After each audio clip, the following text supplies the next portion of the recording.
இந்த செய்தியை உங்களுக்காக வழங்குவது அருண் மசாலா.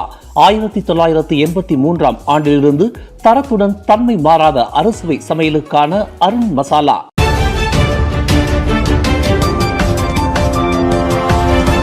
வணக்கம். திசைகளின் ஒரு மணி செய்திகள். பொது தேர்தலில் ஒத்துழைக்க பிரதமரை சந்திக்க அரசியல் கட்சி பிரதிநிதிகள் ஆர்வம். வரும் 16வது பொது தேர்தலில் ஒத்துழைப்பு கொள்வது தொடர்பான பேச்சுவார்த்தை நடத்துவதற்கு பிரதமர் டத்தோஸ்ரீ அன்வார் இப்ராஹிமையும் தம்மையும் சந்திப்பதற்கு அரசியல் கட்சிகளின் பிரதிநிதிகள் விரும்புவதாக துணை பிரதமர் Datuk Seri doctor Ahmad Zahid Hamidi இன்று அம்பலப்படுத்தியுள்ளார்.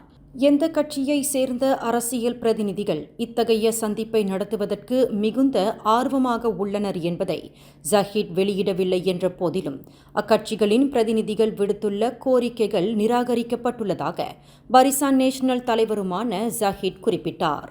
அந்த கட்சிகளின் பிரதிநிதிகளை சந்திப்பதற்கு இன்னும் மனம் திறக்கப்படவில்லை. எனவே சந்திப்பதற்கு அவர்கள் கேட்டிருந்த கோரிக்கைகள் நிராகரிக்கப்பட்டுள்ளதாக ஜொஹூர் அம்னோவின் தப்ராவ் தொகுதி பேராளர்களை சந்திக்கும் நிகழ்வில் போது அஹ்மத் ஜஹீர் இதனை தெரிவித்தார். முன்னாள் தேசிய ஒற்றுமை மற்றும் சமூக மேம்பாட்டுத்துறை அமைச்சரும் முன்னாள் அம்னோ தலைவியுமான மூத்த அரசியல்வாதி தான் ஸ்ரீ டாக்டர் சித்தி ஜஹாரா சுலைமான் காலமானார். அவருக்கு வயது 75. பஹாங் பயபுசார் முன்னாள் நாடாளுமன்ற உறுப்பினருமான சித்தி ஜஹாரா நேற்றிரவு 11:23 மணியளவில் சர்டாங் மருத்துவமனையில் தனது இறுதி மூச்சை விட்டதாக அவரின் மூத்த புதல்வி திமியோர் ஜக்ரி சமாரிடின் தெரிவித்தார். அம்னோ முன்னாள் உச்சமன்ற உறுப்பினரான சித்தி ஜஹாரா 1986 ஆண்டு பிரதமர் துறை துணை அமைச்சர், 1995 ஆண்டு சுகாதாரத்துறை துணை அமைச்சர் மற்றும் 1999 ஆண்டிலிருந்து 2004 ஆண்டு வரை தேசிய ஒற்றுமை சமூக மேம்பாட்டுத்துறை அமைச்சர் என்ற அளவில் அரசாங்கத்தில் முக்கிய பொறுப்பு வகித்தவர் ஆவார். அம்னோவின் பலம் பொருந்திய மகளிர் பிரிவு தலைவியாக விளங்கிய இரும்பு பெண்மணி தான் ஸ்ரீ ரஃபீடா அசீஸை 1996 ஆண்டு நடைபெற்ற அம்னோ மகளிர் தேர்தலில் தோற்கடித்தது மூலம் சித்தி ஜஹாரா பலரின் கவன ஈர்ப்புக்குரிய நபராக மாறினார். 1998 ஆண்டு சுகாதாரத்துறை துணை அமைச்சராக இருந்தபோது மக்கள் புகைப்பிடிப்பதை கட்டுப்படுத்த ஒவ்வொரு ஆண்டும் புகையிலை இல்லா மாதத்தை அறிமுகப்படுத்திய பெருமை சித்தி ஜஹாராவையே சேரும். இதற்கு மேலாக கில்லான் பள்ளத்தாக்கில் பட்டாலிஞ்சையா தமான் மேடானில் 2001 ஆண்டு இன விவகாரம் வெடித்தபோது நிலைமையை கட்டுப்படுத்த சபா சரவாக்கிலிருந்து போலீஸ் படை குவிக்கப்பட்ட நிலையில் 3 வாரம் நீடித்த இன பதற்ற நிலையை தணிக்க தேசிய ஒற்றுமை மற்றும் சமூக மேம்பாட்டுத்துறை அமைச்சர் என்ற முறையில் தமான் மேடானில் ஓரிட மக்களிடையே ஒற்றுமையை விதைப்பதில் சித்தி ஜஹாரா மிகப்பெரிய பங்களிப்பை வழங்கினார் என்பது வரலாறாகும். பிரபல இசையமைப்பாளர் AR ரஹ்மானின் உலகத்தரம் வாய்ந்த பிரம்மாண்டமான இசை நிகழ்ச்சி இன்று சனிக்கிழமை இரவு புக்கிட்ஜாலில் அரங்கில் நடைபெறவிருக்கிறது. இந்த மாபெரும் இசை நிகழ்ச்சியில் பல்லாயிரக்கணக்கான ரசிகர்கள் திரள்வார்கள் என்று எதிர்பார்க்கப்படும் வேளையில் கோலாலம்பூர் மாநகரில் பிரதான LRT ரயில் சேவையை வழங்கி வரும் பிரசரணா நிறுவனம் இன்று பின்னிரவு 1 மணி வரையில் ரயில் சேவை நேரத்தை நீடித்துள்ளது. புக்கிட்ஜாலில் அரங்கில் திரளவிருக்கும் ரசிகர்களின் போக்குவரத்து தேவையை பூர்த்தி செய்யும் வகையில் LRT ரயில் சேவை நேரம் பின்னிரவு 1 மணி வரை நீட்டிக்கப்பட்டுள்ளதாக பிரசரணா மலேசிய பிரஹாட் வெளியிட்டுள்ள ஓர் அறிக்கையில் தெரிவித்துள்ளது. தஞ்சோங் மாலிம் சுல்தான் இட்ரிஸ் கல்வியியல் பல்கலைக்கழகத்தின் முன்னாள் மாணவி நூர்ஃபாரா கர்த்தினி கொலை செய்ததாக குற்றஞ்சாட்டப்பட்டுள்ள ஸ்லிம் ரிவர் போலீஸ் நிலையத்தை சேர்ந்த போலீஸ்காரர் நேற்று கொலகுபுபாரு மேஜிஸ்ட்ரேட் நீதிமன்றத்தில் குற்றஞ்சாட்டப்பட்டதை தொடர்ந்து அவர் பணியிடை நீக்கம் செய்யப்படுவார் என்று போலீஸ் படைத்தலைவர் தான் ஸ்ரீ ரசாருடின் ஹுசேன் தெரிவித்துள்ளார். 26 வயதுடைய அந்த போலீஸ்காரருக்கு எதிராக பேரா மாநில போலீஸ் தலைவர் முன்வைத்துள்ள பரிந்துரையை புக்கிட் அமான் ஏற்றுக்கொண்டுள்ளதாக IGP குறிப்பிட்டார்.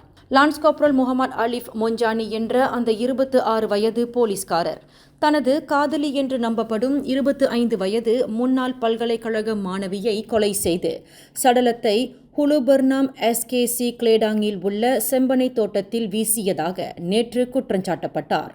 சம்பந்தப்பட்ட போலீஸ்காரர் மரண தண்டனை விதிக்க வகை செய்யும் குற்றவியல் சட்டம் 302 பிரிவின் கீழ் குற்றஞ்சாட்டப்பட்டுள்ளார். கிளாந்தானில் குவாமுசாங் நாடாளுமன்ற தொகுதிக்கு உட்பட்ட நுங்கீரி சட்டமன்ற தொகுதி இடைத்தேர்தலில் DAP பிரச்சாரத்தில் ஈடுபடுவது பொருத்தமற்றது என்று அம்னோ மூத்த உறுப்பினர்கள் சங்கத்தின் தலைவர் டத்தோ முஸ்தபா யாக்கூப் தெரிவித்துள்ளார். நெங்கிரி சட்டமன்ற தொகுதியில் DAP களம் இறங்குவது அத்தொகுதியில் உள்ள பெரும்பான்மையான மலாய்க்கார வாக்காளர்களை குழப்பக்கூடும் என்று அவர் குறிப்பிட்டார். இந்த இடைத்தேர்தலில் அம்னோவிற்கு ஆதரவாக DAP களம் இறங்கி பிரச்சாரம் செய்வதை மதிக்கிறோம். ஆனால் அவர்களின் வரவு நிலைமையை மோசமாக்கிவிடும். அந்த சட்டமன்ற தொகுதியில் சீன கிராமங்கள் எதுவும் இல்லாததால் DAP பிரச்சாரத்தில் ஈடுபடுவது தேவையற்றதாகவே கருதப்படுகிறது என்று அந்த மூத்த அரசியல்வாதி தெளிவுபடுத்தினார். எனினும் தேர்தல் பிரச்சாரத்தில் ஈடுபடுவதற்கு DAPக்கு பரிசான் நேஷனல் தடை விதித்து இருப்பதாக கூறப்படுவதை அவர் வன்மையாக மறுத்துள்ளார். இன்று அதிகாலையில் ஏற்பட்ட தீ விபத்தில் அம்பாங் தமான் லெம்பாஹ் கராமாட் ஜலான் AU 5 ஒரு கடை வரிசையை சேர்ந்த 8 உணவகங்கள் தீயில் அழிந்தன. இத்தீ சம்பவம் தொடர்பில் தீயணைப்பு மீட்பு படையினர் அதிகாலை 5:49 மணியளவில் ஓர் அவசர அழைப்பை பெற்றதாக ஸ்லாங்கூர் மாநில உதவி இயக்குனர் அஹ்மத் முக்லிஸ் முக்தார் தெரிவித்தார். வங்சா மாஜு தீயணைப்பு படையினரின் உதவியுடன் சம்பவ இடத்திற்கு விரைந்த அம்பாங் தீயணைப்பு நிலையத்தை சேர்ந்த வீரர்கள் கொழுந்துவிட்டு எரிந்த தீ மற்ற கடைகளுக்கு பரவாமல் முழு வீச்சில் கட்டுப்படுத்தியதாக அவர் குறிப்பிட்டார். ஹுலுஸ்லாங்கூர் வட்டாரத்தில் சில மாணவர்களை பாலியல் பலாத்காரம் புரிந்ததாக சந்தேகிக்கப்படும் ஆசிரியர் ஒருவரை போலீசார் கைது செய்துள்ளனர். ஹுலுஸ்லாங்கூர் புக்கிட் புருந்தோங்கில் உள்ள தொடக்கப்பள்ளியை சேர்ந்த 30 வயது மதிக்கத்தக்க அந்த விளையாட்டு பயிற்சி ஆசிரியர் மாணவர்களிடம் ஆபாச சேட்டை புரிந்ததாக 4 போலீஸ் புகார்கள் பெறப்பட்டுள்ளதாக ஹுலுஸ்லாங்கூர் மாவட்ட போலீஸ் தலைவர் சூப்பரிண்டென்டன்ட் அஹ்மத் ஃபைசால் தாரீம் தெரிவித்தார். முதல் சம்பவத்தில் 12 வயது மாணவன் ஒருவரிடம் 1 மாத காலமாக பாலியல் பலாத்காரம் புரிந்து வந்ததாக பூர்வாங்க விசாரணையில் தெரியவந்துள்ளதாக அஹ்மத் ஃபைசால் குறிப்பிட்டார். காட்பந்தாட்ட பயிற்சி அளிப்பதாக கூறி ஹுலுயாம் பகுதியில் முகாமிட்டு மாணவர்கள் தங்க வைக்கப்பட்டு இருந்தபோது இந்த ஆசிரியர் இந்த கைங்கரியத்தை புரிந்துள்ளதாக தெரியவந்துள்ளது. விசாரணைக்கு ஏதுவாக அந்த ஆசிரியர் 6 நாட்கள் தடுத்து வைக்கப்பட்டுள்ளதாக அஹ்மத் ஃபைசால் தெரிவித்தார். இந்த செய்தியை உங்களுக்காக வழங்கியது அருண் மசாலா. 1983 ஆண்டிலிருந்து தரத்துடன் தன்மை மாறாத அறுசுவை சமையலுக்கு அருண் மசாலா. மேலும் செய்திகளை தெரிந்து கொள்ள கீழே இருக்கும் பெல் பட்டனை அழுத்துங்கள். உங்கள் மகிழ்ச்சியை வெளிப்படுத்த லைக் மற்றும் ஷேர் செய்யுங்கள். தொடர்ந்து திசைகளோடு இணைந்திருக்க சப்ஸ்கிரைப் செய்யுங்கள்.